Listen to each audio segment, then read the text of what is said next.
नमस्कार विद्यार्थी मित्रांनो, स्वागत आहे तुमचं एकाग्र अकॅडमीमध्ये. करंट अफेअर्सची जी आपण सिरीज बघतोय, बघू शकता की 1 ते 15 मेचा आपण करंट अफेअर्स लास्ट वीकमध्ये कव्हर केलेले आणि सध्या बघू शकता 15 ऑगस्ट गोकुळाष्टमी आणि तसंच बघू शकता की येणारे बघू शकता गणेश उत्सव आहे, त्याच्यानंतर दसरा असेल, दिवाळी असेल. मग हा कुठला तरी सणासुदीचा काळ सुरू होत आहे आणि त्यात 100% शक्यता आहे की तुमचं डिस्ट्रॅक्शन होणं या सर्वांमुळे. पुण्यात असतील लोक, मुंबईत असतील, नाशिकमध्ये असतील, कोल्हापुरात असतील, नागपूरमध्ये असतील, जे सर्व जे आहेत स्टुडंट, तिथं डिस्ट्रॅक्शन कुठंतरी आपल्याला होतं. म्हणून ते डिस्ट्रॅक्शन पण थोडं तुम्ही कंट्रोल करायचं आहे, कारण हा परीक्षेचा पण पूर्ण बघू शकता हाच टाइम टेबल आहे. 28 सप्टेंबरला आपली राज्यसेवा पूर्व परीक्षा आहे 2025ची. 9 नोव्हेंबरला गट ब ची पूर्व परीक्षा आहे. बघू शकता 2 दिवस पूर्वीच PSIचे 392 जागा वाढलेल्या आहेत आणि असं पण न्यूज आहे की ASOच्या 100 जागा अजून वाढतील, ASO आणि SR भेटून. तसंच ग्रुप सी ची जी ऍड येणार आहे, बघू शकता की या आठवड्यात म्हणजे पुढच्या आठवड्यात येईल ग्रुप सी ची ऍड आणि ती पण परीक्षा 30 नोव्हेंबरला आहे. आणि मग हा काळ कुठंतरी डिस्ट्रॅक्शनचा काळ ठरू शकतो आणि म्हणून मला वाटतं की अभ्यासाची जी तुमची संगत आहे ती सुटली नाही पाहिजे. भलेही तुम्ही गावाला गेलात, कुठेतरी ब्रेक घेतला सणासुदीत, ऑनलाईन लेक्चर जे असतात, जे युट्यूबच्या माध्यमातून, जसं आपली करंट अफेअर्सची सिरीज आहे, असं तुम्ही थोडं अप टू डेट राहिलं पाहिजे, असं मी सर्वांना विनंती पण करतो. कारण स्पर्धा भरपूर वाढलेली आहे आणि कट ऑफ पण बघू शकता बरेच हाय झालेले आहेत. आत्ताचं बघू शकता ग्रुप सीचा जो पूर्व परीक्षेचा कट ऑफ पण लागला आहे 48.25. हे कुठेतरी आपण प्रेडिक्ट केलेलं की 48 ते 52 मध्ये लागणार आणि तिथंच बघू शकता की तो कुठेतरी हाय गेलेला आहे. की असं एक्सपेक्टेड होतं की 45च्या खाली पण येऊ शकतो नंतर 300 जागा वाढल्यावर, बट तसं काही झालेलं नाही आहे आणि ऑलरेडी कट ऑफ हाय जात आहेत आणि ह्या वर्षी कॉम्पिटिशन हाय असणार आहे. कारण डिस्क्रिप्टिव्ह पॅटर्नवर राज्यसेवा गेल्यामुळे सर्व राज्यसेवाचा जो क्राऊड आहे ऑब्जेक्टिव्हचा, तो गट ब आणि गट क मध्ये गेलेला आहे. म्हणून तुम्ही असं गाफील नका राहू. जे नवीन सुरुवात करताय त्यांनी परिपूर्ण जे जे अवेलेबल आहे, आता आम्ही सगळं बघू शकतो. मी करंट अफेअर्सची सिरीज, मी करंट अफेअर्स मागच्या 3-4 वर्ष झालं शिकवतोय आणि 3-4 वर्ष या करंट अफेअर्सच्या ह्याच्यात आहे आणि आयोगाचा जो पॅटर्न आहे तो कुठेतरी एक प्रयत्न करून डिकोड करण्याचा मी प्रयत्न करतोय. लास्ट टाइम पण मी एका दुसऱ्या बघू शकता चॅनलवर 5 मॅरेथॉन लेक्चर्स घेतलेले राज्यसेवेसाठी आणि तिथून डायरेक्टली बघू शकता की 5 ते 6 प्रश्न राज्यसेवेत आहे तसेच आलेत. मग इट इज एक्सपेक्टेड. म्हणून ही जी करंट अफेअरची सिरीज सुरू केलेली आहे, ही जानेवारीपासून आपण सुरू केलेली आहे आणि राज्यसेवेसाठी कुठेतरी जूनपर्यंतची रिक्वायरमेंट आहे. जूनपर्यंतचा बघू शकता की करंट अफेअर्स येईल आणि आता या आठवड्यात बघू शकता की आपण 16 ते 31 मे 2025 चालू घडामोडीची थिअरी हे करणार आहोत. आता बरेच लोकांचं पण हे आहे की एवढीच थिअरी का शिकवताय, 10-15 न्यूजच आहेत त्या थिअरीमध्ये. मग लक्षात ठेवा की ही थिअरी जेवढी इम्पॉर्टंट आहे, ते प्रत्येक न्यूज त्यात इम्पॉर्टंट आहे.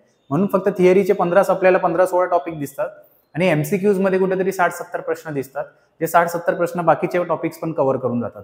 म्हणजे जर महिन्याचं बघितलं तर महिन्यात कुठेतरी 30 थिअरीचे जे प्रॉपर न्यूज आपण कव्हर करतोय आणि प्लस 120 ते 130च्या आसपास आपण MCQs कव्हर करतोय आणि ही सिरीज अशीच बघू शकता चालत राहणार आहे. आणि सध्या बघू शकता 16 ते 31 मेचा आपण करंट अफेअर्स घेत आहोत. नेक्स्ट वीकमध्ये जूनचा आपण घेणार आहोत. मग ज्यांनी जे लेक्चर इथून पूर्वीचे बघितले नसतील त्यांना विनंती आहे की ही प्लेलिस्ट सुरुवातीपासून बघा. जर तुम्ही पहिल्यांदाच आला असाल तर ती प्लेलिस्ट बघू शकता की 2च्या स्पीडवर पण बघू शकता आणि मग कुठेतरी फास्ट फॉरवर्डमध्ये तुमचं रिव्हिजन पण होऊन जाईल. कारण मॅगझिन वाचणं बघू शकता, 1 महिन्याचे जे मॅगझिन असते त्याला 100 पानं असतात आणि तुम्ही जर 1 वर्षाचं करंट अफेअर्स वाचत बसला तर 1200 पेजेस आणि 1200 पेजेस तुम्ही रिवाईज कधी करणार? रिवाईज केल्यावर पण मार्किंग आणि लक्षात कसं राहणार? म्हणून हे कुठंतरी बघू शकता फास्ट फॉरवर्डमध्ये theory plus MCQs, direct MCQs.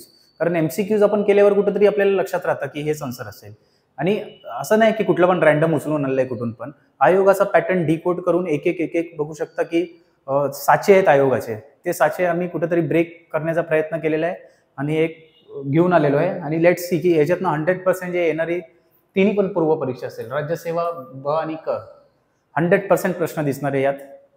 आणि हेच बघू शकता की एवढे सारे आपल्याला न्यूज कव्हर करायचे. चला पहिल्या न्यूजकडे आपण डायरेक्टली जाऊया. तर मिझोराम आणि गोवा पूर्णपणे साक्षर घोषित, हे बघू शकता. ही थिअरीची न्यूज आहे. ही नुसतं आपण जर 1 लाइनरमध्ये वाचलं तर नाही होत. थिअरीमध्ये हे जर राज्यसेवामध्ये मल्टी लाइनरमध्ये हा प्रश्न येऊ शकतो. मग त्याच्याबद्दल आपल्याला सर्व जाणून माहीत असणं गरजेचं आहे. म्हणून this is very important. Mizoram आणि गोवा पूर्णपणे साक्षर, बघू शकता. Goa becomes India second state to achieve 100% literacy rate. म्हणजे पहिला कुठला आहे? पहिला तर मिझोराम आहे, राज्य हे आहे. आपण जाणून घेऊया काय प्रकार आहे.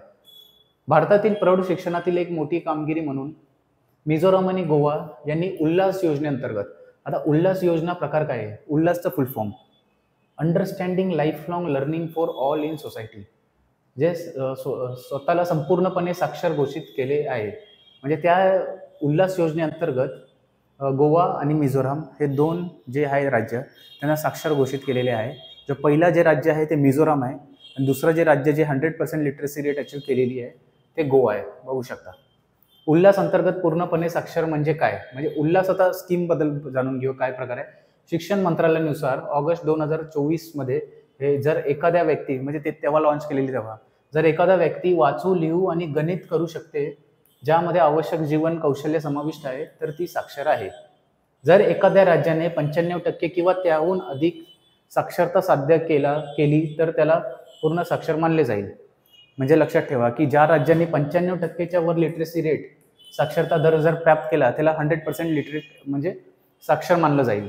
हे राष्ट्रीय शिक्षण धोरण 2020 आणि 2030 पर्यंत सार्वत्रिक युवा आणि प्रौढ साक्षरता साध्य करण्याच्या संयुक्त राष्ट्राच्या शाश्वत विकास ध्येयाशी सुसंगत आहे. म्हणजे सस्टेनेबल डेव्हलपमेंट गोल्स आहेत, त्याच्यात पण एज्युकेशन आपल्याला बघू शकतो 2030 पर्यंतचा जो गोल आहे त्याला कुठेतरी अचीव करण्यामध्ये हा मार्ग टाकलेला आहे आणि उल्हास योजना अंतर्गत प्राप्त झालेला आहे. मग उल्हासचा फुल फॉर्म काय? Understanding life long learning for all in society. अजून थोडंफार जाणून घेऊया याच्याबद्दल. येस, उल्हास योजनेबद्दल हे बघू शकता. Mizoram declared India's first fully literate state आणि सेकंड झाला गोवा. Mizoram achieve 98.2% literacy. थोडा ब्लर आहे image. India's first totally literate state announced by CM Lal Duma. The milestone केम वाया उल्हास प्रोग्राम. केरला 94% आहे, गोवा 89, त्रिपुरा 87% तिथं लिटरेसी आहे. बघू शकता डिजिटल आणि financial. Mizoram now AIIMS for digital and financial literacy next.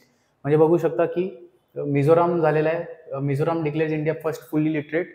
Second Goa झालेला आहे. इट इज 100% चान्स की आता नेक्स्ट केरला येईल, कारण 94% साक्षरता आहे आणि आपल्याला उल्हास योजनेअंतर्गत किती 95चा कॅप आहे.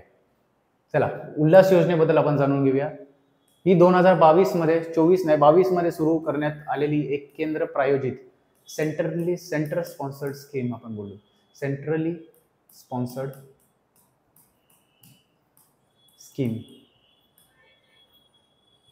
दृष्टी काय हे कर्तव्यबोधच्या भावनेवर आधारित आहे आणि स्वयंसेवेद्वारे ती राबवली जात आहे. अधिकृत नाव काय? याला औपचारिकपणे न्यू इंडिया साक्षरता कार्यक्रम म्हणून ओळखले, म्हणजे न्यू इंडिया लिटरेसी कार्यक्रम जे आहे त्या अंतर्गत ओळखले जाते आणि 5 वर्षाच्या कालावधीत 2022 ते 27 ती राबवली जाणार आहे.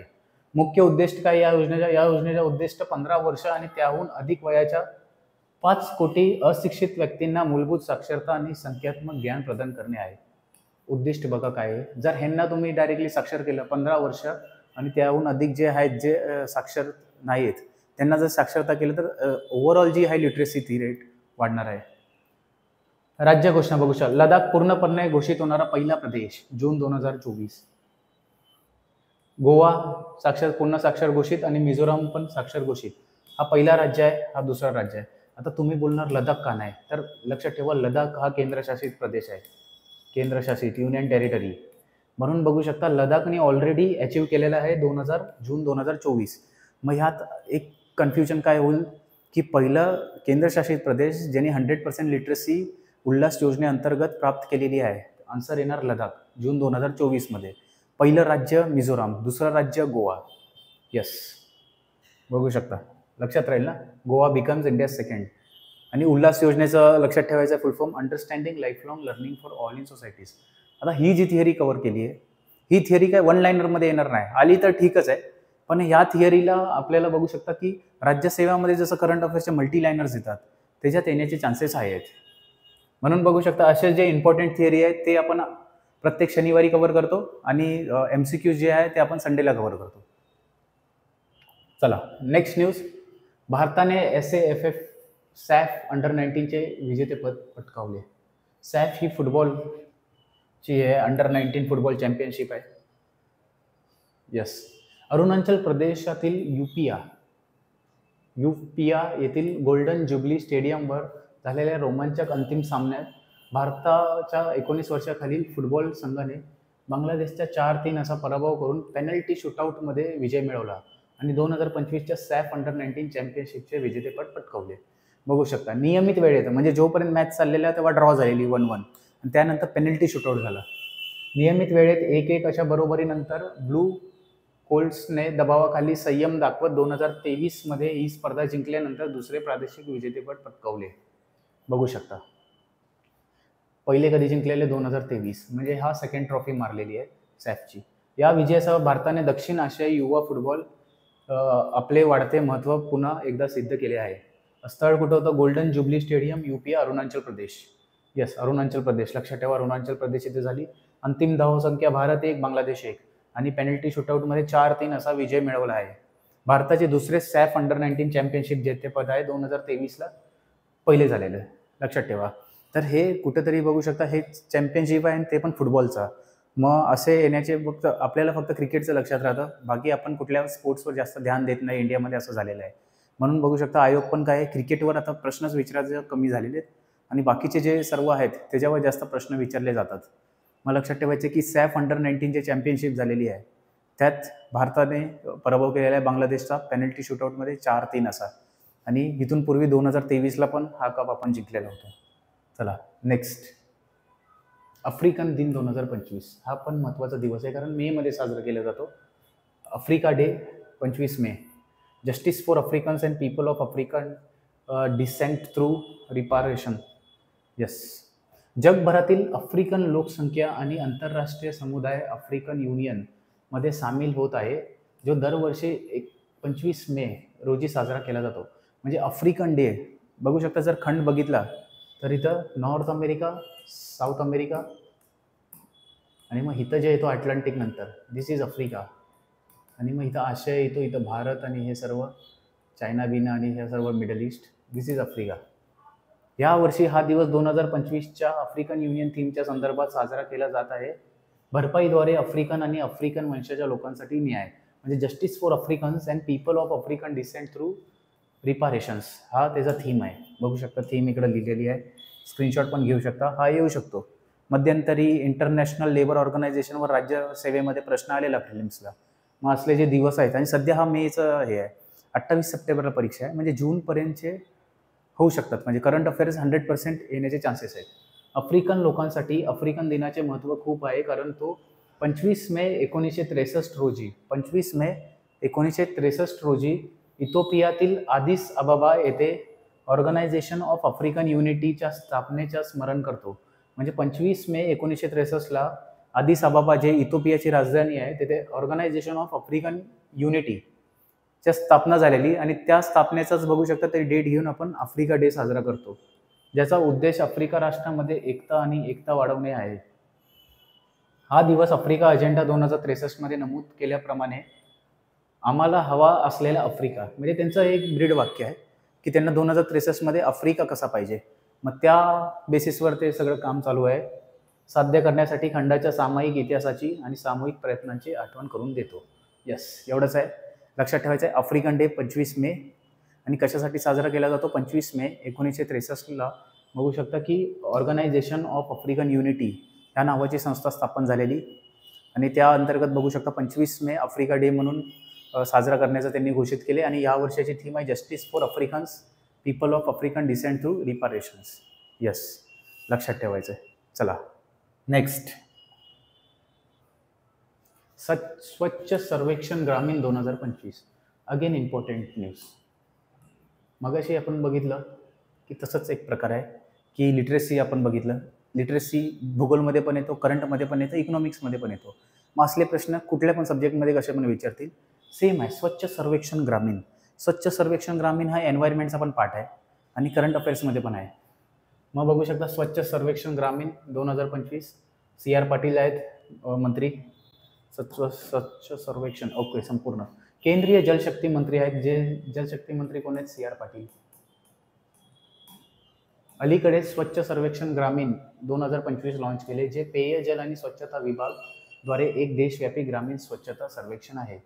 तर लक्षात ठेवायचे की स्वच्छ सर्वेक्षण ग्रामीण कोणी लॉन्च केले तर जलशक्ती मंत्रालयाद्वारे. कारण कधी कधी येतं की ही स्कीम कुठल्या मंत्रालयाची आहे, तर स्वच्छ सर्वेक्षण आलं जलशक्ती मंत्रालय. लक्षात ठेवायचं आहे जलशक्ती मंत्रालयाच्या पेयजल आणि स्वच्छता विभाग द्वारे हे एक देशव्यापी ग्रामीण स्वच्छता सर्वेक्षण आहे. हे भारताच्या प्रमुख स्वच्छता कार्यक्रम स्वच्छ भारत मिशनच्या परिणामाचे मोजमाप करेल. म्हणजे स्वच्छता कार्यक्रम जे आहे आणि स्वच्छ भारत अभियान जे 2 ऑक्टोबर 2014ला लॉन्च झालेलं, त्या अंतर्गत बघू शकता की जे काही काही प्रगती आहे आणि त्या प्रगतीचं हे सर्व ठरवण्याचं बघू शकता हे पूर्ण एक रिपोर्ट काढला जातो आणि मग ती रिपोर्ट त्याचा पूर्ण मोजमाप करते. हे सर्वेक्षण ग्रामीण स्वच्छतेच्या सध्याच्या स्थितीचे काटेकोरपणे मूल्यांकन करेल. स्वच्छ भारत मिशन ग्रामीण द्वारे स्थापित केलेले आहे उघड्या स्वच्छ मुक्त open defecation free plus model अंतर्गत प्राप्त झालेल्या निकालांना टिकवून ठेवण्यावर लक्ष केंद्रित करेल. आता समजा की स्वच्छ भारत अभियानद्वारे जे नंतरच्या स्टेप आला की 2014 ते 19 नंतर ओपन डेफिकेशन फ्री जे झालं प्लस मॉडेल आलं, प्लस मॉडेल, आणि त्याच्या अंतर्गत जे जे समजा आता राज्य असतील शहरं असतील जे डिक्लेअर आहेत की हे आता ओपन डेफिकेशन फ्री राहिले. आता आपल्या इकडे लोक पण कसे आहेत माहिती आहे काय, आता एकदा हे प्राप्त झालं तर ते टिकवून ठेवणं पण महत्त्वाचं आहे. मग ते टिकवून ठेवण्याचं काम हे बघू शकता स्वच्छ सर्वेक्षण ग्रामीण जी आहे ही संस्था करेल. आपलं स्वच्छ भारत मिशन ग्रामीण अंतर्गत ही संस्था ती राखण्याचं काम करेल. मूल्यांकनात गावातील मूल्यांकनाचे नमुने घेणे, विविध स्वच्छतेच्या मापदंडावर आधारित त्यांची स्थिती मोजण्यासाठी घरे आणि सार्वजनिक ठिकाणाचे सर्वेक्षण करण्याचे समाविष्ट आहे. एवढंच लक्षात ठेवायचं आहे. स्वच्छ सर्वेक्षण जे CR पाटील यांनी लॉन्च केलेलं आहे, मे मध्येच लॉन्च झालेलं आहे, म्हणून ही न्यूज इम्पॉर्टंट आहे. कारण जे काय काय लॉन्च होत आहेत स्कीम त्या महिन्याच्या त्या आपल्याला माहीत असल्या पाहिजेत. आणि तसंच आहे जलशक्ती मंत्रालयाद्वारे लॉन्च केलं आहे. जलशक्ती मंत्री CR पाटील आहेत. आणि त्याच्यानंतर हे जे काम काय आहे बघू शकता की जे स्वच्छ भारत अभियान आणि स्वच्छता अभियान आहे त्यांच्या अंतर्गत जे मूल्यांकन केलेले आहे ते टिकवून ठेवण्याचं काम हे या संस्थेचं आहे. चला next, this is one of the important news. फ्रान्सने सहाय्यक मृत्यूसाठी विधेयक मंजूर केले. सहाय्यक मृत्यू म्हणजे स्वतः ॲसिस्टेड सुसाईड आहे ते ॲक्च्युली. म्हणजे स्वतः जर समजा मरण इच्छा असेल आणि काहीतरी जास्त आजार पण असेल जे हे नाही आहे, तो डायरेक्ट ॲसिस्टेड सुसाईड करून एक हे आहे, डायरेक्ट इंजेक्शन देऊन मारलं जातं. म्हणजे जे स्वतः ते बोलतात ना स्वमरण. पण हे भारतसारख्या ह्याच्यात लागू करणं थोडं रिस्की आहे जर भारत देश जर तसं लागू करेल. कारण आपल्या इथं माहिती आहे की जमिनीचे प्रॉपर्टी आणि हे सर्व वाद भरपूर चालतात. मग जर समजा कुठली तरी आपली ओल्ड एज आहेत सर्व, जर घरात जर म्हातारे हे नसतील आणि जे बेड रेस्टवर असतील, मग कोण स्वच्छ मरणने विलमध्ये साईन घेऊन स्वतः हत्या पण एक प्रकारची होऊ शकते. आणि हे सगळं इंडियामध्ये मिसयूज होऊ शकतो भारतसारख्या देशात. म्हणून असे सगळे कायदे बघू शकता हे युरोपियन देशच राबवतात. कारण तिथं थोडं स्टँडर्ड ऑफ लिव्हिंग हाय पण आहे आणि थोडंफार जे विचारसरणी त्यांची आहे ती थोडी ब्रॉडर सायन्सने आणि थोडं प्रगत देश आहेत. म्हणून त्यांच्याकडे जी लाईफस्टाईल आहे आणि जे हे आहे ते थोडं प्रगत आहे आणि त्यांना कळ सोसण्याची जी टॉलरन्स पॉवर थोडी कमी आहे. म्हणून असे सगळे प्रकार तिथं घडत राहतात. चला बघूया. 27 मे 2025 रोजी फ्रान्सच्या राष्ट्रीय सभेने असहाय्य आणि असाध्य आजार असलेल्या प्रौढांना सहाय्यक मृत्यू निवडण्याची परवानगी देणारे विधेयक मंजूर केले. यस, असा प्रश्न येईल की कुठल्या देशाच्या बघू शकता की पार्लमेंटने आता कुठल्या देशाने विधेयक मंजूर केले सहाय्यक मृत्यूसाठी, असं पण आहे. रिसेंटली मे 2025 मध्ये कुठल्या देशाने सहाय्यक मृत्यूसाठी विधेयक मंजूर केले, तर दॅट इज फ्रान्स. हा निर्णय फ्रान्सच्या आयुष्याच्या अखेरच्या काळजीच्या दृष्टिकोनात एक अतिशय महत्त्वाचा बदल दर्शवतो. या विधेयकाचे उद्दिष्ट व्यक्तींना कठोर परिस्थितीत सन्मानाने मरण्याचा अधिकार प्रदान करते. कायद्याचा तपशील. हा विधेयक 18 वर्षापेक्षा जास्त वयाच्या प्रौढांना सतत त्रास सहन करावा लागत असलेल्या गंभीर असाध्य आजार असलेल्यांना सहाय्यक मृत्यूची विनंती करण्याची परवानगी आहे. डॉक्टरांची एक टीम विनंतीचे मूल्यांकन करेल. म्हणजे असं नाही की जर आजारी पडला आणि जर काही जास्तच त्रास होता आणि मग तुम्ही डायरेक्टली हे केलं की नाही आता मला मारून टाका आणि असं मला सहाय्यक मृत्यू हे पाहिजे, तसं नाही. एक डॉक्टरांची टीम पण असेल, ती सर्वेक्षण करेल. जर रिपोर्ट ओके असतील आणि थोडा जास्त त्रास असेल की जे क्युरेबल नसेल, मग अशा प्रकार करू शकतात. आपण बघूया. या प्रक्रियेत 15 दिवसांच्या पुनरावलोकन कालावधी आणि त्यानंतर 2 दिवसाची प्रतीक्षा कालावधी समाविष्ट आहे. मंजूर झाल्यास रुग्ण स्वतः औषधोपचार करू शकतात किंवा मदत मिळवू शकतात. जनमत आणि राजकीय पाठिंबा. मतदानावरून असे दिसून येते की 90% पेक्षा जास्त फ्रेंच लोक सन्मानाने मरण्याचा अधिकार समर्थन करतात. राष्ट्रपती जे आहेत इमॅन्युअल मॅक्रॉन यांनी या विधेयकाचे समर्थन केले आहे. असे म्हटले आहे की ते व्यक्तींना सक्षम करते आणि वैयक्तिक इच्छांचा आदर करते. या कायद्याला प्रामुख्याने मध्यमवर्गीय आणि डाव्या विचारसरणीच्या पक्षांकडून पाठिंबा मिळाला, तर रूढीवादी आणि धार्मिक गटांनी त्याला विरोध केला आहे. कारण प्रत्येक देशात असतात की जर सपोर्ट करतायत तर विरोध पण करतायत, पण इकडं एक वर्ड महत्त्वाचा आहे की सन्मानाने मरणे. आता आपल्या इथं काय होतं, काय काय आता आजार आहे, समजा पॅरालिसिस झाला तर बॉडी काम करणंच बंद होते आणि मग कुठेतरी तो माणूस डिपेंडेंट होऊन जातो. नाहीतर कुठला तरी भयंकर ॲक्सिडेंट झाला आहे आणि मग कुठले तरी बघू शकता की काय काय बॉडीचे पार्ट्स निकामी झालेले असतील, मग ते कुठेतरी बेड रेस्टवर माणूस गेला, मग दुसऱ्यावर डिपेंडेंट, आणि दुसऱ्यावर डिपेंडेंट त्या माणसाला पण मग कुठेतरी बोलतात ना, इमोशनली हे वाटतं की तो माणूस किती हे करणार, मग तो माणूस याचं बर्डन म्हणून हे होतो. म्हणजे तुम्ही त्याला काळजी करणार 1 वर्ष 2 वर्ष, पण सतत हे करून मग आपल्याला तो बर्डन आपल्याला वाटणार. आणि मग हे कुठेतरी बघू शकता फ्रेंच लोकांना त्यांचं हे होतं की 90% लोकांना सन्मानाने मरण्याचा हे पाहिजे होतं, आणि म्हणून असेच विधेयक तिथे पास केले. भारतामध्ये तसं आहे. भारतामध्ये आपण आज पण एकत्र फॅमिली राहतो, म्हणून ते सगळं आपण सगळे मॅनेज होऊन जातात सर्व. अजून जाणून घेऊया याबद्दल. चिंता आणि सुरक्षा. काही डॉक्टर आणि धार्मिक नेत्यांसह टीकाकार असुरक्षित व्यक्तींवर संभाव्य गैरवापर आणि दबावाबद्दल चिंता व्यक्त करत आहेत. येस, आता समजा जे अनाथ लोक असतील, मग तिथं काय पण जे काय हे नाही गुंडबिंड असतील काय पण, मग त्यांना असं डायरेक्टली मारून पण देऊ शकतात. मग कुठेतरी लॉ अँड ऑर्डरचं सिच्युएशन पण तिथं इश्यू होऊ शकतं. ते पर्याय म्हणून सुधारित उपशामक काळजीचे समर्थन करतात. प्रतिसादात कायदेकर्त्यांनी संपूर्ण फ्रान्समध्ये उपशामक काळजी प्रवेश वाढवण्यासाठी एक पूरक कायदा मंजूर केला. संसदीय प्रक्रिया आणि भविष्यातील पावले. हे विधेयक पुढील चर्चेसाठी सिनेटमध्ये पाठवले जाईल. मंजूर झाल्यास ते 2026 पर्यंत कायदा बनू शकते. हे कायदेविषयक पाऊल फ्रान्सला बेल्जियम आणि नेदरलँडच्या बरोबरीने ठेवते. म्हणजे बेल्जियम आणि नेदरलँडमध्ये ऑलरेडी असे विधेयक पास झालेले आहेत जिथे सहाय्यक मृत्यू आधीच कायदेशीर आहेत. इतर देशांच्या तुलना सहाय्यक मृत्यू कायदे संपूर्ण युरोपमध्ये बदलतात. नेदरलँड्स आणि बेल्जियमने 2002 पासून सक्रिय इच्छामरण आणि सहाय्यक आत्महत्या दोन्ही कायदेशीर केले आहे. 2009 मध्ये लक्सेमबर्ग एक देश आहे तिथं इच्छामरणाला गुन्हेगारी मुक्त केले, तर स्वित्झर्लंडने सहाय्यक मृत्यूला परवानगी दिली. म्हणजे बघू शकता हे सगळे जे युरोपियन डेव्हलप्ड नेशन आहेत तिथंच हे प्रकार बघू शकता डायरेक्टली प्रत्येक संसदेत बिल पास करून ह्याला लिगली हे केले जाते. स्पेन आणि पोर्तुगल सारख्या इतर देशांनी अलीकडेच समान कायदे स्वीकारले आहेत. फ्रान्समधील सध्याचा कायदेशीर संदर्भ. फ्रान्स सध्या निष्क्रिय इच्छामरण आणि मृत्यूपूर्व खोल बेहोश करण्याची परवानगी देतो. तथापि सक्रिय जीवनाच्या शेवटच्या पर्यायांसाठी व्यक्तींना इतर देशांची मदत घ्यावी लागते. नवीन कायद्याचा उद्देश असा लोकांसाठी अधिक मानवीय उपाय प्रदान करणे आहे ज्यांना बरे होण्याचा आशा नाही. हे पूर्ण डिटेलमध्ये आहे, पण लक्षात ठेवायचं की बेल्जियम आणि नेदरलँड्सने इथून पूर्वी पण हे कायदे मंजूर केलेले होते. आत्ता जो आहे तो फ्रान्सने केलेला आहे. मग प्रश्न कसा येऊ शकतो माहिती आहे राज्यसेवेत, की फ्रान्सनी सध्या सहाय्यक मृत्यू नाही तर इच्छामरण विधेयक पास केले. दुसरा, बेल्जियम आणि नेदरलँडमध्ये पूर्वीपासूनच हे इच्छामरणचे विधेयक मंजूर करून कायदेशीर मान्यता होती. तिसरा असेल बहुतांश युरोपीय देशात इच्छामरण आणि सहाय्यक मृत्यू हे कायदे मंजूर करण्यात आले होते. 1, 2, 3 असा ऑप्शन देतील की याच्यापैकी किती राईट आहे किती रॉंग आहे, आणि असा प्रश्न बनू शकतो. मग लक्षात ठेवायचं की जे युरोपियन देशमध्ये आहे, मॅक्झिमम युरोपियन देशमध्ये हा कायदा लागू आहे. सध्या फ्रान्समध्ये आहे आणि फ्रान्स चर्चेत कुठेतरी आलेला आहे. आपण बघू शकता की इमॅन्युअल मॅक्रॉन आणि फ्रान्सच्या ह्याच्यात हे बघू शकता असिस्टेड डाईंग. हा माणूस सांगेल म्हणजे त्याचा की आता मला इच्छामरण आहे, आणि मग स्वतःमध्ये डॉक्टर एक 15 दिवस आणि एक्स्ट्रा 2 दिवस असा रिपोर्ट बनवतील, आणि जर त्यांना वाटलं तर मग स्वतः हा हे करू शकतो.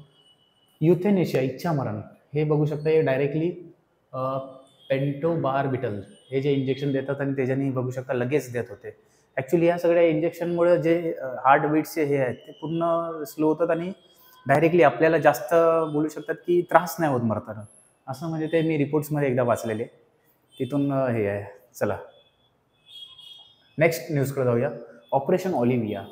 पुन्हा एकदा operation Sindoor, operation Shakti, operation Shiv, operation Shiva, operation Garud Shakti, operation black tornado, operation Meghdoot, operation blue star, असे बरेच ऑपरेशन आपल्याला वाचायचे आहेत. कारण ऑपरेशन सिंदूरमुळे बाकी सगळे ऑपरेशन जे आहेत भारताने जे राबवलेले आहेत, जे कोस्टगार्ड असतील, नेव्ही असतील, त्याच्यानंतर आर्मी असेल, एअरफोर्स असेल, हे सगळे आपल्याला एकदाची बघू शकता सिरीज बघायची. आणि मागच्या लेक्चरला कुठंतरी मी ते कुठल्या काळामध्ये काय झालं ते एक चार्ट पण दिलेला 1 ते 15 मेच्या आसपास, जेव्हा मी ऑपरेशन सिंदूरबद्दल पूर्ण डिटेल माहिती चर्चा केलेली.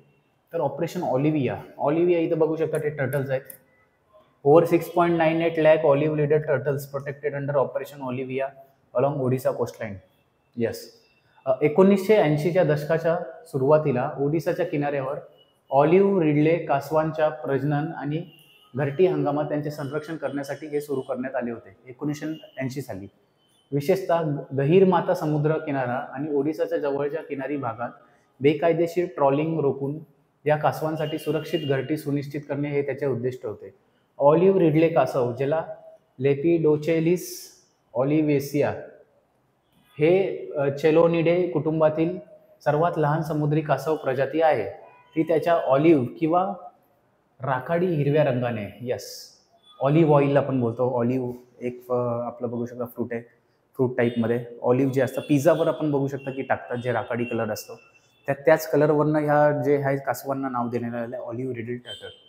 आणि हृदयाच्या आकाराच्या कॅरस्पेसने ओळखली जाते.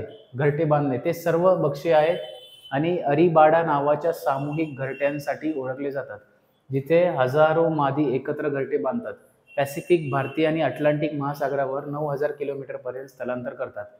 प्रमुख घरटे बांधण्याच्या ठिकाणी ओडिसा आणि अंदमान बेटामधील गहीरमाथा, ऋषिकुल्य आणि देवी नदीचे मुख्य ह्याचा समावेश आहे. हे तर जॉग्राफिकल आहे. लक्षात ठेवायचं ऑपरेशन ऑलिव्ह काय आहे. ऑपरेशन ऑलिव्ह अजून एक स्लाइड असेल मला वाटतं. ऑपरेशन ऑलिव्ह बघू शकता. लक्षात ठेवायचे की जे कासवांच्या जे प्रजाती आहे त्याला जे बघू शकता त्यांच्यासाठी ही राबवलेली गेलेली एक जी स्कीम आहे, जी 1980 पासून हे आहे आणि सध्या परत बघू शकता चर्चेत होती. आपण नेक्स्ट स्लाइड बघूया की Indian coast guard. Official date आहे. Indian coast guard launches operation Olivia. मग कुणी राबवलं तर इंडियन कोस्ट गार्ड. लक्षात ठेवायचं ओडिसा गव्हर्नमेंट पण ऑप्शनमध्ये येईल. त्याच्यानंतर वर्ल्ड वाईल्ड लाईफ आणि हे सगळे जे आहेत एन्व्हायरमेंटल, हे सर्व काय जे आहेत जे एन्व्हायरमेंट रिलेटेड संस्था आहेत त्यांची नावं देतील, पण इंडियन कोस्ट गार्ड आहेत. Operation Olivia is an annual, हे थोडं ब्लर इमेज आहे, मला पण प्रॉपरली दिसत नाही. लॉन्च इन डिसेंबर 2020 असं तसं आहे. आपण इकडं वाचूया की olive riddle turtles. Scientific classification आहे लेपोडिचिस ऑलिव्हेसिया, क्लास रेप्टिलिया आणि फॅमिली चॅलोडिनिया. हे आता का वाचतोय? सायन्समध्ये डायरेक्टली प्रश्न येऊ शकतो. सायन्समध्ये भलेही हा करंट अफेअर्सचा प्रश्न आहे, पण सायन्समध्ये आपल्याला बघू शकता हे फायलम बिलम आणि सर्व विचारत राहतात. मग डायरेक्टली विचारतील की ऑलिव्ह रिडल टर्टल आहे जे कुठल्या फॅमिलीला बिलॉंग करते, तर चेलोनिडिया. प्रोटेक्शन स्टेटस काय? वाईल्ड लाईफ प्रोटेक्शन ॲक्ट 1972चा शेड्यूल 1 मध्ये आहे आणि IUCNच्या रेड लिस्टमध्ये वल्नरेबलमध्ये आहे आणि साईट्समध्ये अपेंडिक्स 1 मध्ये आहे. हे इथं हे बघू शकता ओडिसाचा किनारपट्टी आहे आणि तिकडे जास्त करून आपल्याला बघू शकता भेटतात तिथं. Operation Olivia protects nesting turtles. Odisha mandates turtle executive devices tagging helps track and conserve olive riddles.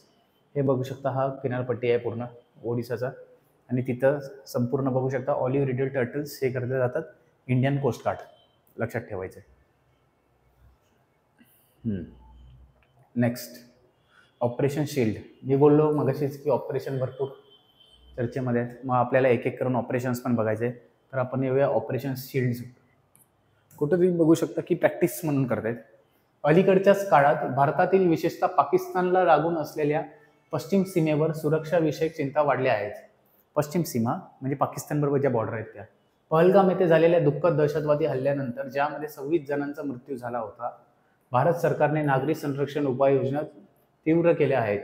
गृह मंत्रालयाने 31 मे 2025 रोजी ऑपरेशन शिल्ड बघू शकता. गृह मंत्रालय, गृहमंत्री कोण आहे? मिस्टर अमित शहाजी नावाच्या देशव्यापी नागरी संरक्षण मॉक ड्रिल होतं. मॉक ड्रिल दुसरी आवृत्ती जाहीर केली. मग ऑपरेशन शिल्ड काय प्रकार आहे? नाहीतर असं येईल की जे पहलगाम अटॅक नंतर जे ऑपरेशन सिंदूर झालं त्यानंतर जे मॉक ड्रिल राबवण्यात आलं पूर्ण भारत, त्या मॉक ड्रिलचं नाव काय होतं? That is operation shield. या सरावाचे उद्दिष्ट संभाव्य शत्रुत्वाचा हल्ल्याविरोधात तयारी वाढवणे आहे. ऑपरेशन शिल्ड हे उदयोन्मुख धोक्यांना प्रतिसाद देण्यासाठी नागरी संरक्षण दलाची तयारी वाढवण्यासाठी डिझाईन केलेले आहे. मागील सरावांमध्ये समोर आलेल्या तयारीतील त्रुटी ओळखण्यावर या सरावाचे लक्ष केंद्रित केले जाते.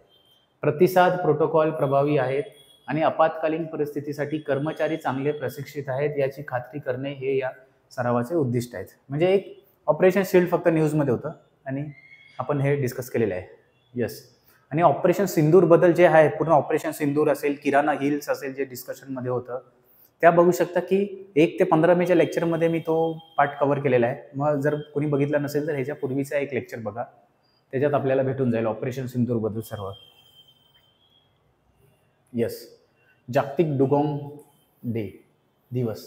आता डुगॉंग काय आहे? वर्ल्ड डुगॉंग बघू शकता, हे जलचर प्राणी आहे डुगॉंग. 28 मे 2000 also called as farmers of the sea. आता मग असं पण येईल की which animal is called as a farmers of the C?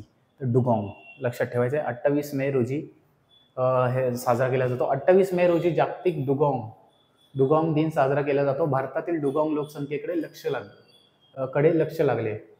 जंगलात फक्त 200 प्राणी शिल्लक असल्याने त्याचे संवर्धन करणे ही राष्ट्रीय प्राथमिकता बनली आहे. डुगॉंग म्हणजे काय? डुगॉंग ज्याला समुद्र गायी, यस, समुद्र गायी असेही म्हणतात. हे सागरी सस्तन प्राणी आहेत जे समुद्र गवताच्या तळाशी चरतात, ज्यामुळे त्यांना समुद्राचे शेतकरी, फार्मर्स ऑफ द सी असे टोपण नाव मिळाले आहे. ते भारतीय पाण्यात आढळणारे एकमेव शाकाहारी सागरी सस्तन प्राणी आहेत. लक्षात ठेवायचं की भारतीय पाण्यात आढळणारे एकमेव शाकाहारी सागरी सस्तन प्राणी कुठला आहे? तर डुगॉंग. आणि तो आपण कुठला दिवस साजरा करतो? 28 मे. यस, आफ्रिकन दिवस पण आपण बघितला 25 मे. मग लक्षात ठेवायचं. वितरण बघू शकता, म्हणजे हे कुठे डुगॉंग संपूर्ण इंडो पॅसिफिक प्रदेशात वितरित केले जातात, म्हणजे तिकडे आहेत. आणि भारतीय किनारपट्टीवर ते प्रामुख्याने अंदमान निकोबार बेटे, मन्नरचा आकार, गल्फ ऑफ मन्नर ज्याला बोलतो, पाक उपसागर आणि कच्छच्या आखात यांच्या आसपासच्या उबदार पाण्यात राहतात. पाक उपसागर हा भारतीय पाण्यात त्यांचा शेवटचा गड मानला जातो. यस, गल्फ पॉक स्ट्रेट आणि गल्फ ऑफ मन्नर जे श्रीलंकापासून लागून आहे आपल्याला, केरला आणि तमिळनाडू बघू शकता तिकडे सर्व स्थित आहे. तसेच गुजरातमध्ये कच्छचं जे हे आहे तिकडं पण आपल्याला बघू शकता डुगॉंग भेटतात. समुद्री गायी म्हणून फेमस आहेत आणि त्यांचा दिवस म्हणून 28 मे साजरा केला जातो. एक डुगॉंग का कुठला पण दिवस साजरा करतोय कारण त्यांची प्रजाती बघू शकतो 200 शिल्लक आहेत, म्हणून त्यांना आपल्याला संरक्षण करणे ही काळाची गरज आहे. त्याला समुद्री गायी आणि समुद्राचे शेतकरी म्हणून आपण ओळखले जातो आणि एकमेव शाकाहारी सस्तन प्राणी आहेत भारतीय पाण्यात आढळणारे. Yes, clear. थोडं स्पीडमध्ये आहे कारण आपल्याला परीक्षा पण लवकर आली आणि कमी वेळेत जास्त आपल्याला कव्हर करायचं आहे, म्हणून आपल्याला स्पीडमध्ये घेणं आवश्यक आहे. नेक्स्ट, PSLV C61 EOS-09 मोहीम. यस, ही कुठेतरी अयशस्वी झाली actually. What is ISRO's EOS-09 mission that failed post launch केली, पण लॉन्च केल्यावर टेक्निकल इश्यूमुळे ती फेल झाली. The mission launch successfully in the morning but encountered issue shortly after. What cause the failure? ते बघूया की कशामुळे ती फेल झाली. मग आपल्याला पास होतात माहिती आहे की इस्रो जे PSLVवर मध्यंतरी काळात 2022च्या पूर्वीचे जर पेपर बघितला तर एक PSLV DRDOवर प्रश्न फिक्स असायचा. फिक्स, तुम्ही किती पण पूर्व परीक्षेचे पेपर काढा तिथे तुम्हाला दिसणारच. म्हणून हा कुठेतरी बऱ्याच वर्षानंतर फेल झालाय आणि कुठेतरी हा विचारला जाऊ शकतो. कारण चंद्रयान पण आपल्या बघू शकता चंद्रयान 2, 3 असे जे लॉन्च झाले तो चंद्राचे लँडिंग, सॉफ्ट लँडिंग झालीच नाही आणि मग त्याच्यानंतर आपण पुन्हा एकदा सॉफ्ट लँडिंग आपण केलेली होती. म्हणून बघू शकता हे इम्पॉर्टंट आहे. रॉकेटच्या 3ऱ्या टप्प्यातील बिघाडामुळे इस्रोच्या ध्रुवीय उपग्रह प्रक्षेपण वाहन PSLVचा full form polar satellite launch vehicle, polar satellite launch vehicle मोहिमेत पृथ्वी निरीक्षण उपग्रह 09 EOS अर्थ ऑब्झर्वेशन सॅटेलाइट त्याच्या इच्छित सूर्य समकालिक ध्रुवीय कक्षेत ठेवण्यात अपयश आले. म्हणजे त्या जे आहे ध्रुवीय कक्षेत ठेवण्यात अपयश आल्यामुळे हा फेल झालेला आहे. कुठलं तरी तिसरं जे टप्पा आहे त्याच्यात बिघाड आल्यामुळे. हे इस्रोचे 101वे आणि PSLV वापरून केले 63वे अभियान होते. बघू शकता इस्रोचे 101 मला फेल झालाय. EOS-09 उपग्रह सर्व हवामानातील पृथ्वीवर प्रतिमा टिपण्यासाठी डिझाईन केलेले synthetic aperture radar SAR payload आहे.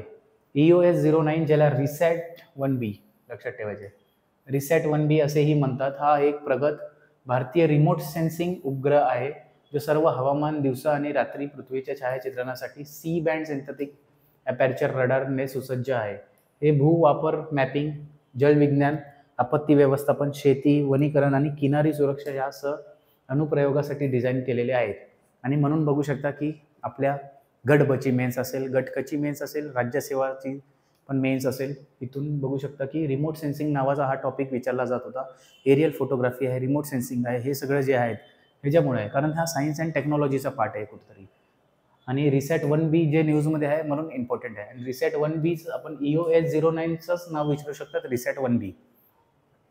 की असा प्रश्न येऊ शकतो की EOS अर्थ ऑब्झर्वेशन जे हे आहे सॅटेलाइट 09 त्याला कुठल्या नावाने ओळखले जातात? RISAT 1B, RISAT 2B, RISAT 3B, RISAT 4B. लक्षात ठेवायचे रिसॅट 1B. थोडंफार अजून जाणून घेऊया की हा प्रकार काय होता. हा डायरेक्टली न्यूजपेपरमधून भेटलेला आहे. EOS 09 रिसॅट 1B वेट दिलेला आहे. सन सिंक्रोनस पोलार ऑर्बिट, म्हणजे सन सिंक्रोनस पोलार ऑर्बिटमध्ये फिरणार होता मिशन 5 वर्षाचं. हे लॉन्चच्या पहिलेच आहे थोडंफार. All weather high resolution imaging of the earth surface across the countries vast territory. Yes, हे कुठेतरी रिमोट सेन्सिंग आणि आपल्याला मॅपिंग आणि ह्याच्यासाठी शेती आणि सर्व कुठेतरी दुष्काळ येणार आहे, कसा पाऊस येणार आहे यासाठी बघू शकता उपयुक्त होता. EOS 09 compliments and supplements data from the Resourcesat, Cartosats आणि RISAT 2B series satellites. The new satellite carriers fuels for post mission deorbiting ensuring decays 2 years and live no debris. ठीक आहे. Agriculture and forestry monitoring, urban infrastructure प्लॅनिंगसाठी, national सिक्युरिटीसाठी पण आणि disaster मॅनेजमेंटसाठी पण हे कुठंतरी यूज होणार होतं.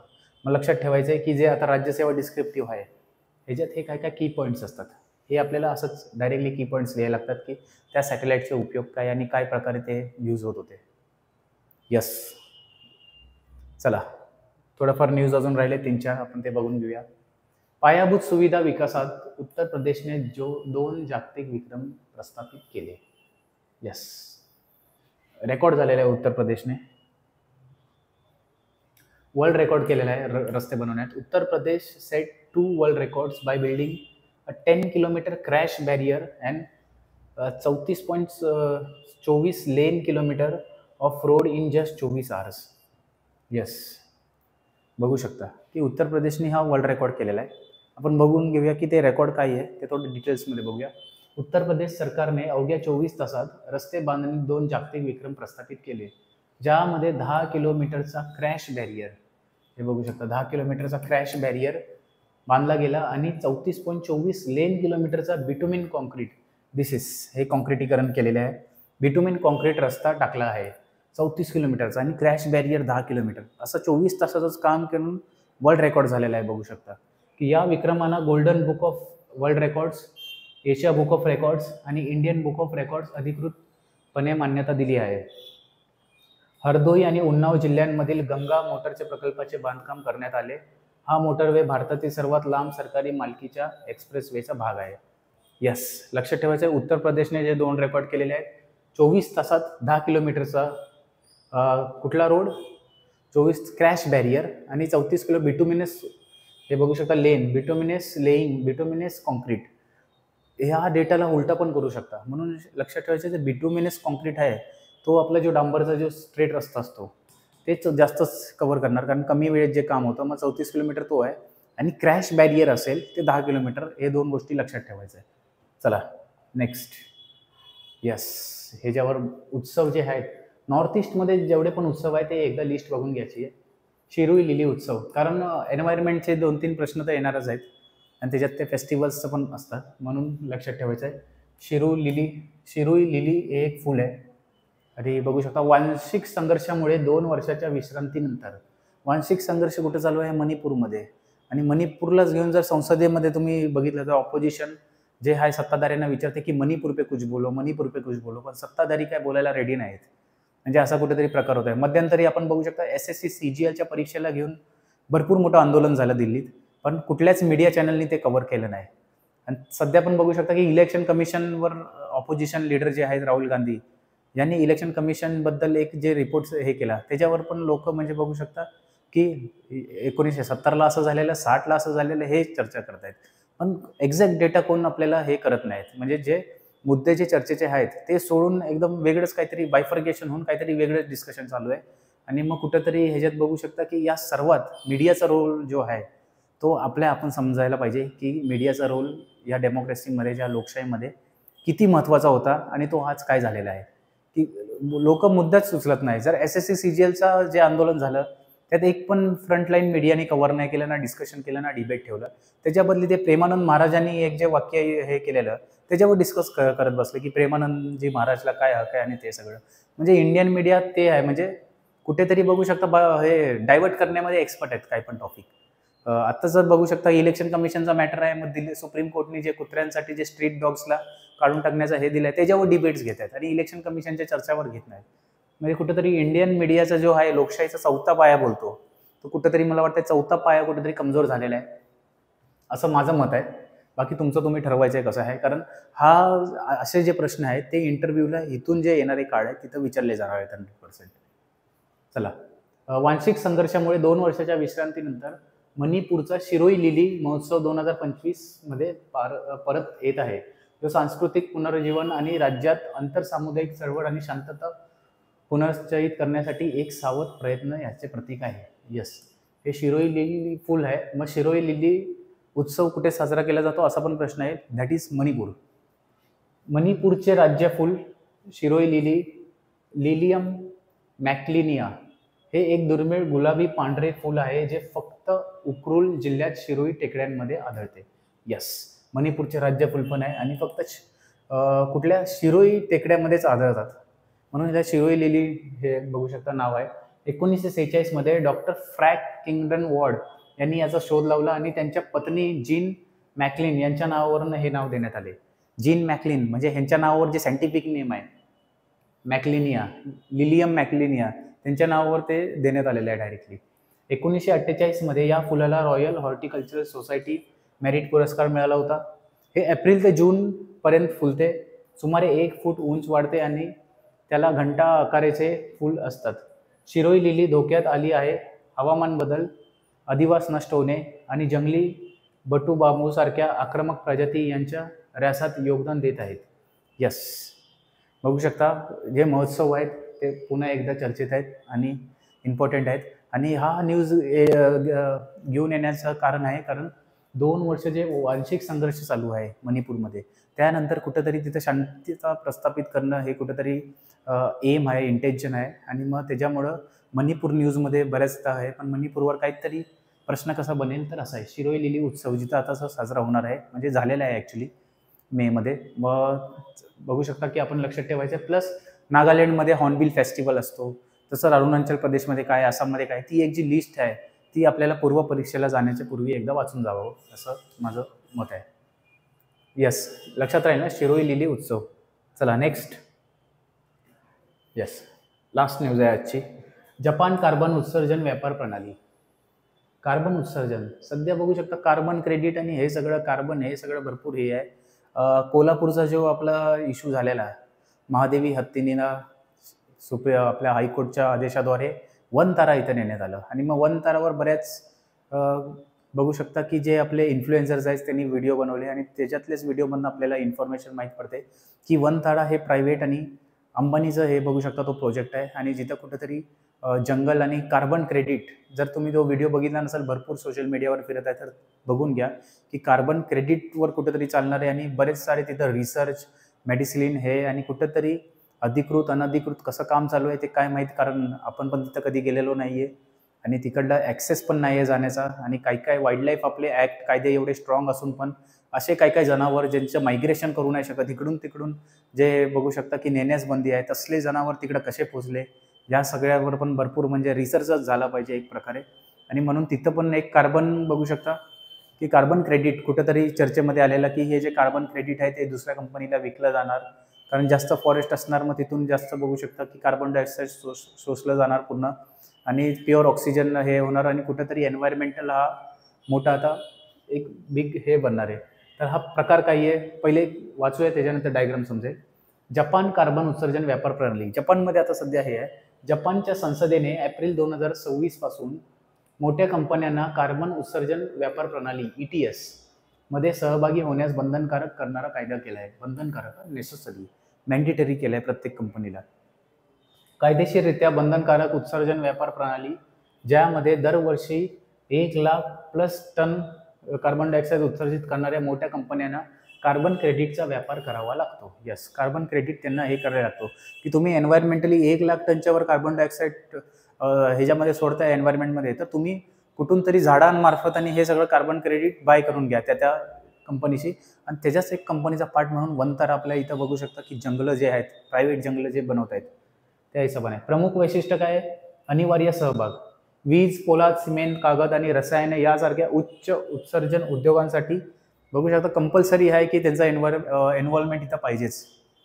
उत्सर्जन मर्यादा काय? प्रत्येक कंपनीला वार्षिक उत्सर्जन भत्ता मिळेल.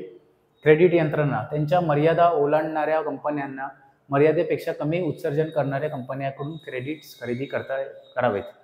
बाजार आधारित प्रणाली कमी कार्बन तंत्रज्ञान आणि उत्सर्जन कार्यक्षमतेला प्रोत्साहन देण्यासाठी डिझाईन केलेली आहे. म्हणजे एक दुसऱ्याकडून क्रेडिट बघू शकता की घ्यायचं आहे की हा प्रकार काय बघू शकता की एमिटर ए आणि एमिटर बी आहे, दोन कंपन्या आहेत.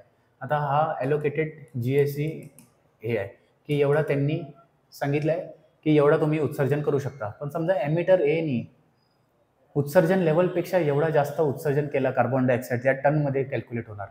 आणि जर समजा एमिटर बी आहे त्यांनी उत्सर्जनपेक्षा कमी हे केला, मग ह्यांच्याकडं हा लिमिट एक्स्ट्रा राहते. मग हा जे लिमिट आहे हा त्याला तो विकू शकतो आणि हा एमिटर ए एमिटर बीला पैसे देणार या एवढं घेण्यासाठी. मग that is called as a carbon market. Purchase sale, हा सेल करणार हा परचेस करणार, कारण ह्यांनी जे आहे लिमिटेशनच्या वर कार्बन डायऑक्साईड बघू शकता एन्व्हायरमेंटमध्ये सोडलेला आहे आणि मग तोच दुसऱ्या कंपनीकडून ज्यांनी कमी रेडिओ एमिशन केले त्याच्याकडून तो करणार आहे. आणि मग कुठंतरी बघू शकता एन्व्हायरमेंटली बॅलन्स राहणार आहे सर्व काही. अजून थोडंफार आपण बघून घेऊया ह्याच्याबद्दल. बघू शकता ETS जे काय होतं, emission trading scheme. Emission trading scheme म्हणजे कसं आहे की ज्यांनी एक्सेस एमिशन केलं आहे तो अनयुज्ड अलावेन्सकडून बघू शकता घेऊ शकतो आणि त्याच्या बदली तो त्याला पैसे देणार. म्हणजे आता समजा कंपनी एनी, म्हणजे जेच मागच्या डायग्राममध्ये होतं, एनी जास्त उत्सर्जन केलं आणि बीनी कमी केलं. मग बीनी कमी केलं ना, मग त्यांचा जो डेटा म्हणजे डेटा कोटा राहिलेला आहे तो हा एला विकणार आणि ए त्याच्या बदलीत पैसे देणार. असं हे बघू शकता कार्बन ट्रेडिंग चालणार आहे. आणि कॅप आहे, मॅक्झिमम कॅप लिमिटेड ठरवण्यात येईल.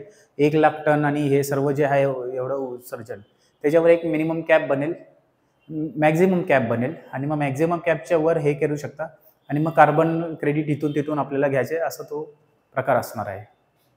चला, तर यानुसार बघू शकता की 16 ते 31 मेचं जे इम्पॉर्टंट थिअरी होती ती आपण कंप्लीट केलेली आहे. जे 12-15 जे न्यूज होते ते जे इम्पॉर्टंट आणि सगळे बघू शकता. याच्यात एक पण असायचं टाइमपास आणि फालतू न्यूज नव्हत्यात. सर्व जे एक्झाम स्पेसिफिक येऊ शकतात, जसं तो फ्रान्समध्ये कायदा आला इच्छामरणवाला, त्याच्यानंतर पहिले लिटरसीवाला गेला, स्वच्छ सर्वेक्षण ग्रामीणवाला पण घेतला भाग, त्याच्यानंतर आफ्रिका डेवाला घेतला, डुगॉंगवाला घेतला, डुगॉंग डे जे 28 मेला साजरा करतो. सॅफमध्ये बघू शकता अंडर-19नी बघू शकता फुटबॉल चॅम्पियनशिप जिंकलेली आहे दुसऱ्यांदा, 2023ला पहिल्यांदा जिंकलेली. तसेच कार्बन क्रेडिट जपान हा बघू शकता की चर्चेत होता. असे बघू शकता महत्त्वाचे मुद्दे आपण आज चर्चा केलेले आहेत.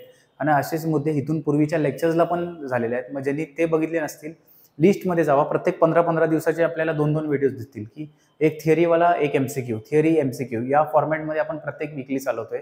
जसं आज आपण थिअरी कंप्लीट केली, उद्याच्या लेक्चरला आपण बघू शकता की याच थिअरी रिलेटेड MCQs आणि 16 ते 31 मध्ये जे इम्पॉर्टंट जे काय काय होते न्यूज चर्चेत त्या रिलेटेड आपण MCQs जे बनवले आहेत ते आपण डिस्कशन करणार आहोत. तर यस, आणि नेक्स्ट वीकमध्ये आपण जूनचं कव्हर करणार आहोत. जून आणि त्याच्यामध्ये 2 आठवड्यात जूनचं कव्हर करून मग तुमच्या राज्यसेवेच्या तयारीसाठी संपूर्ण बघू शकता तयारी होईल. आणि मग हा जास्तीत जास्त तुम्ही प्लेलिस्ट बघितला पाहिजे अशी मी हे करतो. आणि तुमच्या सर्व अभ्यासासाठी बघू शकता की मी शुभेच्छा देतो सर्वांना की लवकरात लवकर तुम्ही प्रॅक्टिस आता सुरू केलं पाहिजे रिव्हिजन मोडमध्ये. सण सुविधा सगळं आहे बघू शकता. गणपती आता आज दही कला पूर्ण मुंबई, पुणे आणि या सर्व ठिकाणी बघू शकता दहीहंडीचा उत्सव जोरात साजरा केला जात आहे. त्याच्यानंतर मग आता गणपतीचा गणेश उत्सव येणार आहे. त्यानंतर बघू शकता एक आंदोलन पण आहे आपलं. जरांगे पाटील जे साहेब आहेत त्यांनी मराठा आंदोलन बघू शकता मुंबईला 29 ऑगस्टला येणार आहे. त्या ह्याच्यात पण 3-4 दिवस कुठे ते राजकीय न्यूजमध्ये तुम्ही बिझी होऊन जाणार, कुठे कुठे मोठ्या मोठ्या सिटीत धप होऊन जातील. त्यानंतर मग पुन्हा दसरा आणि मग दसऱ्याच्याच आसपास बघू शकता की आपली राज्यसेवा पूर्व परीक्षा आहे. मग दिवाळी आणि मग कंबाईनची पूर्व परीक्षा, गटकची पूर्व परीक्षा. म्हणून जो हा काळ आहे हा भरपूर बघू शकता की 1 decision can change your life. एक डिसिजन तुम्ही जर टाइमपास केला तर तुम्ही या सगळ्या परीक्षांमधून बाहेर फेकले जाणार. आणि कॉम्पिटिशन बरीच वाढत चाललेली आहे. म्हणून चांगला अभ्यास करा आणि मी त्या अभ्यासासाठी शुभेच्छा देतो. तसेच सीसॅट प्रॅक्टिस करा. इथून पूर्वी सीसॅट जरी इझी आले तरी तुम्ही गाफील राहू नका. या वर्षीचा सीसॅट हार्ड येऊ शकतो. मी प्रत्येक वर्षी सांगितले की सीसेट कसा पण येऊ शकतो, पण या वर्षीचा जास्त हार्ड येण्याचे चान्सेस आहेत. म्हणून तुम्ही असं चांगला अभ्यास करा आणि आजचा लेक्चर आपण इथंच संपूया. जय हिंद, जय महाराष्ट्र.